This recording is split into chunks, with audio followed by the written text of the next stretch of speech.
ECR திருவிடத்துலேருந்து கரெக்டாக ஒரு kilometre இந்த இடம் இருக்குது. DTCP approved. நல்லா கிரவுண்ட் வாட்டர்லாம் நல்லாயிருக்கும். பின்னாடி பார்த்தீங்கன்னாக்கா apartment, villa, individual house. Road பார்த்திங்கன்னா நல்ல ப்ராடு தான், நல்ல பெரிய ரோடு தான், 30 ஃபீட் ரோடு. ஆப்போசிட்டில் நல்ல வீடுங்கள்லாம் இருக்குது. இந்த இடத்து பக்கத்துலேயே பார்த்தீங்கன்னாக்கா ஒரு பெரிய அப்பார்ட்மெண்ட் இருக்குது.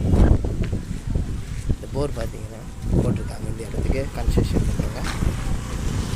போர் போட்டிருக்காங்க, நல்லாயிருக்கும். தேவைப்படுறவங்க கான்டாக்ட் பண்ணுங்கள். எங்கள் நம்பர் 9962500832. இன்னொரு அடிஷ்னல் நம்பர் 8925455832. நல்லா உடனே வீடு கட்டி வரலாம். இங்கேருந்து ரொம்ப ஈஸியாக, ரொம்ப பக்கம்தான். பாருங்கள், சுற்றி நல்லா பெரிய பெரிய வீடுங்க தான் இருக்குது. ரோடும் நல்ல பெரிய ரோடு தான். உடனே கன்ஸ்ட்ரக்ஷன் பண்ணி வர்றதுக்கு உண்டான இடமா இருக்குது. தேவைப்படுறவங்க உடனே கான்டாக்ட்